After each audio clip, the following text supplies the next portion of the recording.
Hey, ¿qué tal, parceros? ¿Cómo están? Bienvenidos nuevamente a Desde la Banca. El día de hoy tenemos un personaje bastante conocido, es una voz muy grande del periodismo deportivo en Colombia.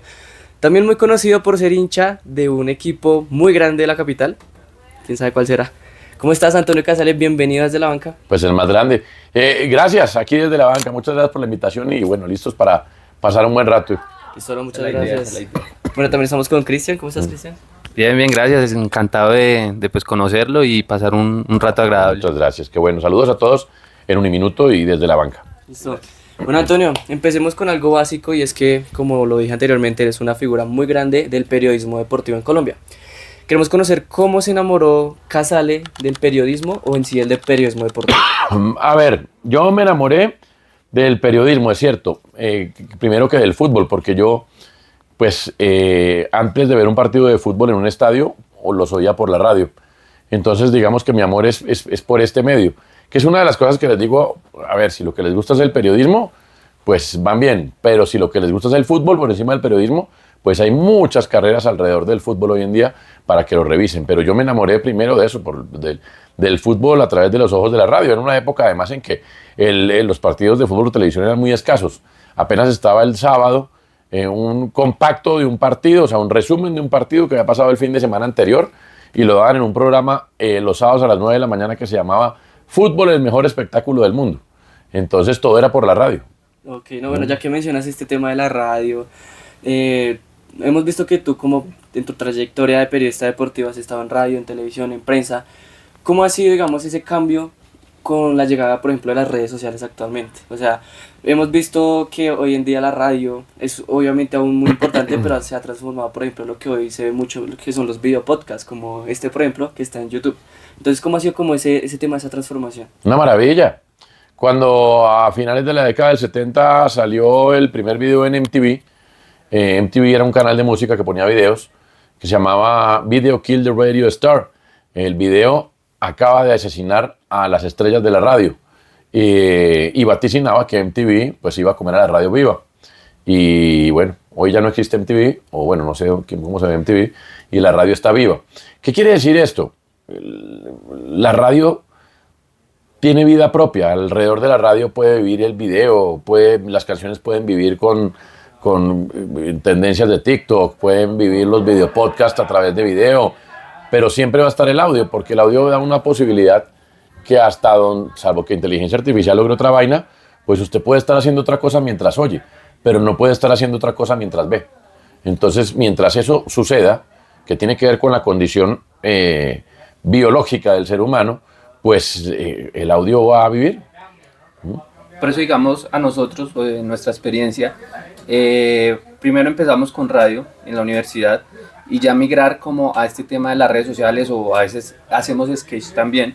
Migrar a este tema es un poco como pasar de 1 a 100. Entonces, ¿cómo ves tú esa posibilidad o esa tangente de que alguien pueda migrar al contrario, pero haciéndolo más en un tema como futbolístico? No, a ver, yo creo que antes es cierto, antes había gente de radio, gente de televisión y gente de prensa. Hoy tenemos que ser 360 todos, si queremos sobrevivir en esto.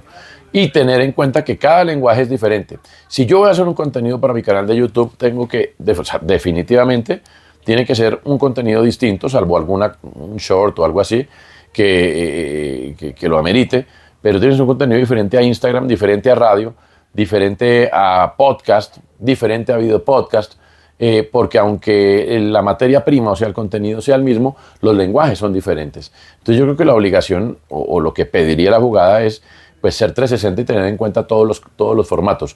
Yo no termino de adecuarme mucho a lo de streaming. Aquí estamos en streaming en radio, por ejemplo, pero pues primero las cifras siguen demostrando, no solamente en Colombia, sino también en otros países muy radiales como España o Argentina. En Argentina un poco menos, pero que está muy en boga el streaming. Pero en España salió ayer el EGM, que es el estudio de medios, y no crece podcasting con un montón de contenidos que hay alrededor, pero streaming parece que el crecimiento es muy tímido alrededor de lo que se oye. Entonces yo prefiero seguir haciendo lenguaje radial cuando estoy en streaming, con algunos matices llevados a los que están viendo por streaming. Pero de resto, cada plataforma tiene un lenguaje propio. Bueno, hablando un poquito justamente del tema del streaming, de TikTok, de Instagram, obviamente ya nos dice que es un lenguaje diferente en cada red, Mm. pero aquí la pregunta va es, digamos, hay diferentes públicos y hay públicos que siempre van a la crítica. Por ejemplo, en redes sociales siento que al estar uno más conectado con sus espectadores, con su audiencia, tiende uno también a estar como en esa parte que lo van a ver, pero es para criticarlo. ¿Cómo maneja Casale ese tema de las críticas de redes sociales? Si quieres convertirte en un hater, lee a tus haters. No hay que perderle tiempo a eso, ni energía. O Buena sea, frase. no es fácil, porque sé que no es fácil, porque todos vivimos de alguna manera algún reconocimiento, pero bueno, de mi parte puedo decir que después de mucho tiempo lo logré. Yo creo que la última vez que entré a Twitter a leer qué pasaba con algo que yo hubiera escrito fue el día que se fue Gamero. De resto o sea, no entro nunca, ni veo qué dice la gente de los contenidos que yo hago. Primero porque me enveneno, segundo es perder el tiempo, pero sobre todo porque uno tiene que creer firmemente en lo que está haciendo. Y el único que se tiene que comer el cuento es uno mismo. ¿Ya? Es eso. Digamos también, eso pasa mucho con la generación de nosotros hoy en día que Mm. vemos muchos de esos comentarios o nos metemos muchos a las redes Pero ha sociales. pasado con todo, ¿sabes? Es decir, eso ha pasado toda la vida. Sí, eso sucede. Claro digamos, que a antes no se nosotros. veía. Exacto. Sí. Nosotros, digamos, a veces en comentarios o videos que subimos, nos fijamos mucho en lo negativo. Entonces, como, no, él dijo esto, entonces como a veces nos ofendemos o a veces como que... Nah. A veces no le prestamos atención, pero como que eso queda como dando vueltas en la cabeza. Entonces, como es más como un tema de esta nueva generación, que es mucho las redes sociales, como que nos tiene ahí como... Pero le voy a decir como una al lado cosa. de los haters. Para mí hasta ahora es como un mundo paralelo. Si alguien tiene haters en este país por el fútbol, soy yo, creo. Sí. Y yo estuve en 2023 en el Atanasio, en Nacional Millonarios. ¿Usted cree que alguien se atrevió a decir algo distinto joda, no sé qué, Millo, estar jodiendo la vida? Pues, O sea, o con un límite. como un hater, nunca. ¿Usted cree que yo caminando por ahí me encuentro con haters, o sea, con gente con ese lenguaje? Nunca. O sea, es como un mundo paralelo, como un mundo de desahogo que yo la verdad ni siquiera le botaría energía a eso. Sí, exacto, eso es algo que se ha notado porque nos ha pasado también que en la calle uno no se encuentra a alguien que, no, nada, o sea, Nunca. antes yo digo que son fans, en sí, que consumen el contenido, Mm. pero tienen su opinión distinta, o sea, que no, y pues es válido. Siquiera cada se quien. desahogan, eso no es contra uno, eso es la manera de sacar sus cosas de adentro. Exacto, bueno, hablemos un poquito entonces de ese Casale, cuando se enamoró del periodismo en sí. ¿En algún momento usted se imaginó que estuviera, digamos, acá, como por ejemplo en RCN Radio, en La Jugada, o escribiendo columnas en grandes medios? Cuando usted era joven, ¿se imaginó llegar hasta ese punto? Sí, desde el primer día, a los 7 años que narraba partidos de fútbol imaginarios, sí, me imaginaba narrando partidos, yendo a mundiales, escribiendo en periódicos, siendo conductor de programas de radio, ser director de emisoras musicales, sí, la verdad sí, o sea, sí como que sí lo soñé. Hay algunos sueños que se han venido transformando, ha habido muchas frustraciones en el camino, o sea, ustedes no se imaginan, han sido más las frustraciones que las cosas, pero miro para atrás y veo que sí lo soñé, sí, es decir, en general sí. Tal vez no ha sido como lo soñé, que es distinto, pero sí lo soñé. Dejé de ser ansioso al respecto cuando empecé a dejar de pensar en eso sí. Cuando empecé a hacer mi trabajo todos los días, más bien, en hacer un gran programa hoy, mañana, y de mañana hago un gran programa, y el domingo escribo una gran columna para el lunes, y a las 5:30 hago un gran programa en televisión, lo mejor que pueda, y ahí se me bajó como esa pensadera en el futuro. Sé que ustedes están comenzando y entonces es diferente, porque Claro. mierda, ¿qué voy a hacer en mi vida? Eso es claro, pero no le coman a pensar en grande, que en el peor de los casos llegan a mediano, Sí. y que no es malo, ¿no? No es malo, pero digamos lo que tú decías, el sueño, como tal, la meta no se va, pero Exacto. poco a poco se transforma. Digamos, Sí. hoy en día, yo no sé, por ejemplo, uno sueña estar, por ejemplo, pues en un canal pues como es RCN Radio, o en transmitir en lugares muy importantes, pero quizás la vida lo lleva por otro camino, quizás por el mismo medio, digamos, por ejemplo, las redes sociales actualmente. Puede que uno no llegue a un medio de comunicación tan fuerte, pero si llega a estar en quizás su canal de YouTube, tenga muchísima audiencia. ¿sí? Yo no sé si en 15 años existan medios de comunicación fuertes. No lo sé. Yo creo que sí, tengo razones, pero nadie lo sabe. Y esa es la incertidumbre que ustedes tienen al final del Exacto. cuento. Entonces no les queda de otra que ir un día a la vez, generando contenidos, arriesgando, buscando nichos. Decía John Lennon que la vida es todo lo que pasa mientras estás ocupado haciendo planes. Bueno, me quería volver un poquito en la entrevista cuando hablaste del lenguaje. Me dijiste que son lenguajes diferentes, pero digamos, si tengo un mismo contenido, un consejo rápido como para adaptar ese lenguaje a otra plataforma. Un ejemplo, de radio, que es un formato, digamos que un programa puede durar entre 1 hora, un poquito más, a un video de 30 segundos en TikTok, por ejemplo. O sea, ¿cómo se adaptaría ese contenido? Claramente, en un video de 30 segundos, de 1 minuto, un reel, uno tiene muy poco tiempo para profundizar y tiene más tiempo para llamar la atención. Entonces, está clave, el comienzo es vital. En los primeros 5 o 10 segundos hay que enganchar a la gente con algo que llame la atención. En eso hay que ser pilos, porque llamar la atención es muy fácil. Sales y dices una grosería o lo que sea y llama la atención muy fácil. Pero hay que ser creativos y hay manera de hacerlo. Pero además no hay que prepararlo tanto. Es decir, yo no sé, yo cuando hago la columna que es en vivo, o sea, en el último minuto de un partido de millos, yo estoy haciendo 1 minuto para redes y no me paso de 1 minuto. Tengo claro los lugares a donde voy a ir y trato de arrancar de manera llamativa por lo esencial del partido. Se destapó Falcao, hizo 2 goles. Por fin. Y ahí arranco. En una columna de periódico escribiendo es diferente porque hice una introducción que contextualice todo y tengo un espacio para escribir donde no es lo mismo que hablar. Muchas veces cuando tú estás hablando, si no te salió como querías, te devuelves y le das la vuelta con el lenguaje y llegas. Esto hay que mandarlo escrito y tiene que quedar como lo pensaste. En eso se demora uno un jurgo. En un programa de radio hay diferentes personas, entonces cada persona tiene un rol y cada persona debe ejercer su rol y el conductor tirar la pelota, entonces es otro lenguaje diferente. Y en un video largo para YouTube, por ejemplo, pues digamos que hay ahí mucho tiempo para atrapar a la persona que está viendo u oyendo. Yo creo que la gente oye más de lo que ve en YouTube, por ejemplo, y se asemeja un poquito más a lo de radio, pero hay que construir una narrativa con pausas, con inflexiones, para no aburrir a la gente, para llegar a lo que uno realmente quiere decir, y se puede utilizar un poquito más la palabra, pero se puede ser más extenso. Sí, digamos, a veces pasa que lo que tú dices, el gancho que se genera a veces en las redes sociales, es generar mucha polémica, que es, digamos, lo que no hace uno muchas veces en radio, sino que va uno, ese gancho en los primeros segundos, generar polémica, cuál es el tema que uno ve que le compete a la gente. Digamos, nosotros a veces nos matamos haciendo un video súper educativo, con la mejor producción, todo, y cero vistas, poquitas vistas. Y a veces videos que nos salen en una idea de 2 segundos de un partido, y ese video le metemos un gancho y va hacia arriba. Entonces va también como... Y a veces ni lo piensas. Sí, a veces la como... semana pasada me pasó que hice lo de la ambulancia en el Campín y lo pinté en contragolpe en el Canal 13. Hice una vaina que ni siquiera había pensado. Tiene 535.000 ahí en TikTok. Y hago otras que... y esas son más preparadas, sí. Sí, a veces uno se frustra como por esa producción y ni siquiera es eso, a veces las ideas surgen por es la manera de contar las cosas. Exacto. Y no perder de vista que la gente nos consume para entretenerse, no para nada más. Exacto, justamente quería llegar, es que estabas hablando del tema del gancho. Analizamos tu perfil en redes sociales, más que todo vi Instagram, y hay un gancho que tú tienes, es el fútbol me hizo así. Sí, o sea, es un gancho que ya la gente reconoce, porque digamos, yo hago un video así, el fútbol me hizo así, no va a enganchar la gente como lo haría Casale. Entonces, ¿de dónde surge esa idea de contar ese tipo de anécdotas con ese gancho? El fútbol me hizo así están haciendo hasta ahora. Estoy tratando de construir una narrativa alrededor del fútbol me hizo así, que va a incluir muchos tipos de contenidos. Pero es un poco también enganchar. Era un poco, estaba buscando una frase que resumiera, pues, cómo soy yo alrededor del fútbol. Y entonces, lo mismo, hay cosas que ni siquiera hay que explicar, que usted las ve y ya el tipo está amputado porque perdieron, el fútbol me hizo así.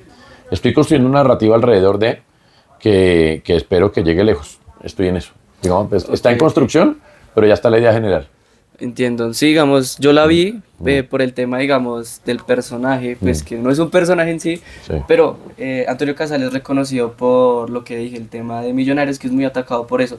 Pero entonces, como también, como el periodista, teníamos un debate ahorita con Cristian cuando veníamos para acá en el carro, porque un periodista debe ser imparcial en el tema del fútbol. O sea, reconozco ese tema de que en un partido de fútbol, obviamente yo no puedo entrar a calentar los ánimos, pero en un programa de opinión quizás, obviamente puedo. Y ser atacado por eso, pues no sé, no me parece justo. Le ponía el ejemplo a Cristian que, digamos, obviamente si yo soy un periodista que cubre noticias políticas, ahí sí no debería tomar un juicio. porque ya es, sí, irme hacia un lado del... Y lo hacen todo el día. Y lo hacen. Pero en el fútbol se critica mucho eso. Sí, a veces también como el tema de, ay, este periodista que es hincha de Millonarios, es hincha de Nacional. Pues obviamente, yo digo que si tú amas el fútbol, es normal que seas hincha de un equipo. Hasta los ahí árbitros. Exacto, ahí está la... No, pero a ver, hay dos cosas. Lo que pasa es que, pues, que si hay para poner contacto a todo el mundo, pues es imposible. Yo les hablo de lo que es mi compromiso conmigo mismo, que es lo que realmente me importa. Y trato de ser fiel a eso. Y es, yo soy hincha de Millonarios, lo cual me genera una responsabilidad extra cuando vaya a opinar de Millonarios, porque me contratan para opinar, ¿cierto? Para informar y para opinar. Pero a mí me contratan para opinar, ¿cierto? O sea, no, si hay otros contratos que son para gente, para leer noticias, a mí me contratan para opinar. Cuando uno opina, está emitiendo un juicio. Y yo soy más exigente con Millonarios que con cualquiera, precisamente por eso. Pero dos, cuando hay que hablar de los demás, tengo otra responsabilidad mucho más alta, con el equilibrio, no con la imparcialidad. El equilibrio es muy difícil de lograr. La objetividad es utópica y hay que buscarla, pero es utópica. Es decir, que en la vida no todo es como describir ese televisor, objetivos los objetos. El equilibrio sí tiene que estar. Ahora, si yo opino de manera argumentada que Nacional jugó mal el partido contra Inter de Porto Alegre, porque dos delanteros no funcionan y entonces dejó descubierto a Candy y tal, pues lo estoy argumentando, viejo, y ya entramos a ver si te parece bien o no te parece bien. Ahora, ¿que opino así por ser hincha millonario? No, en lo más mínimo. Pero además, pues, ¿qué hacemos? Yo, pues, si alguien no lo quiere reconocer, pues no lo reconozca. Yo soy hincha de Millonarios, lo cual no me hace odiar a los demás. ¿Por qué por amar a Millonarios tengo que odiar a los demás? Es verdad. No. Justamente ese discurso de, por ejemplo, ¿por qué amar a Millonarios? De odiar a los demás. Siento que es lo que nos ha llevado en un país como Colombia. Exacto. A tanta violencia en los estadios, a las afueras de los estadios. Y hoy en día toda esa violencia ya ha trasladado a las redes sociales. Claro. Incluso, por ejemplo, acá, uno de nuestros videos más virales es hablando de por qué Millonarios, salgo yo diciendo Millonarios es más grande que Nacional. Ahí está el gancho que estamos hablando ahorita. Y Cristian me dice, no, pues es más grande y no tiene 2 Libertadores, por ejemplo. Listo. Ese fue el video. ¿Qué pasa? Se genera una opinión en la gente y todas esas personas empiezan a discutir en los comentarios. Y es impresionante ver cómo, digamos, yo puedo amar a Millonarios, pero también puedo criticar a otros equipos. Incluso el fútbol profesional colombiano, porque como tú decías, a mí me pagan es por opinar, no por informar. Entonces, es un tema delicado el tema de la violencia y siento que por eso mismo también se atacan a los periodistas por, de cierto modo, amar un equipo. Sí, es así. Eso es verdad, y ahora que podemos hacer las cosas mejor todos los días, sí se puede, claro, todos los días.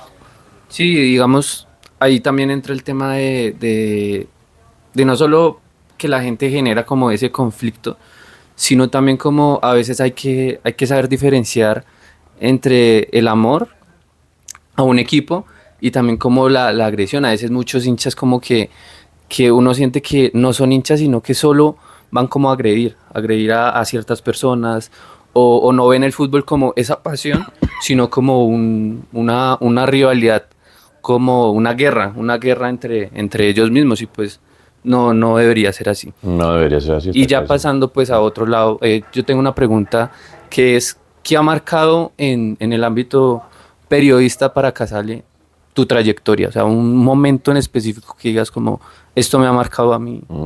La estrella de 2012 de Millonarios y poder que la pude narrar, y el gol de James en Brasil 2014 contra Uruguay. Eso es estar ahí para contarlo y transmitir emociones. Yo creo que ese era el objetivo, para eso me preparé. Sí, eso, y justamente te iba a preguntar eso, ¿cómo como narrador deportivo se transmite esa emoción? Porque, digamos, estamos acostumbrados, si es una narración muy de radio, en Colombia tenemos una narración muy radial en los partidos de fútbol de televisión, entonces siento que eso también engancha y emociona.